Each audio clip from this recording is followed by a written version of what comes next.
Why have you come home, little mother? Little mother was what Helsba insisted we call her, although the only thing small about her were her bead-sized eyes and fly speck of a heart. I went still, hoping she would go into the kitchens and torment the servants. Did our father forget something? Tizai's voice grew even louder, as though she were walking down the hall to my chamber. But tell me, and I shall find it for you. I heard Helsba snap. Out of my way, runt, just before my door slammed open. Rahab? By that moment I had shoved my clay tablets, which my mother had carefully inscribed with all the prayers she knew, under my rug. Before I could rise, however, my stepmother loomed over me. The metallic threads in her costly robe glittered as she turned this way and that, inspecting the small oil lamp, the smoking brazier, and the bulges under the plainly woven mat upon which I had been praying. So, daughter, Helsba's voice grew as soft as rainwater. What weave you here? Spells, perhaps? No, little mother. I rose to my feet, just untangling my thoughts. I could hardly tell her the truth. My mother, Jezeri, had been born Semite, but had concealed her faith from all. Such was the price to be paid, she had told me, for loving a Canaanite. Before my mother had died of lung fever, she had secretly taught me her faith, that of the one God, Jehovah.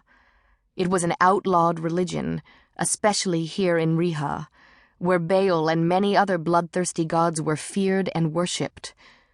Mother warned me to take care and keep my faith concealed, even from my father.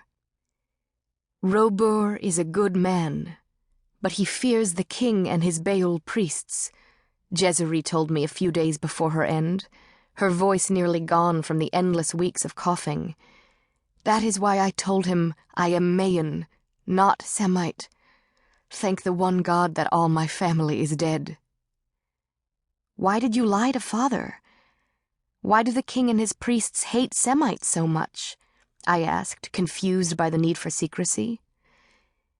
Our God forbids the worship of demons and false gods, as well as sodomy and the sacrifice of children, all of which the Canaanites practice.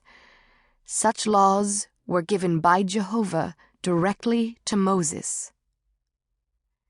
My mother had already told me of Moses, the Egyptian prince turned prophet, who had freed Israel from crushing bondage as slaves to Pharaoh. It was one of the most exciting stories I had ever heard, and I felt privileged to know the blood of such holy men also ran in my veins. But, Mother, the Canaanites don't follow the law of the one God. Why do they care if we do? Beneath their hatred is fear, Rahab.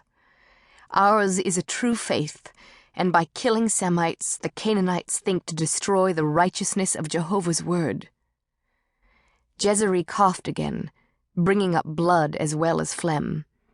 The fever had drained the dregs of her strength, yet when I tried to ease her back onto her pallet, she found enough to seize my wrist. Swear to me now, daughter. Swear you will teach Tizai and never reveal your faith to anyone but another Semite.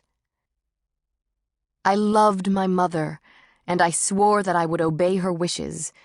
I had been very careful to do so from that day forth, never speaking of the faith to anyone but Tizai. Now I would have to lie to keep that vow.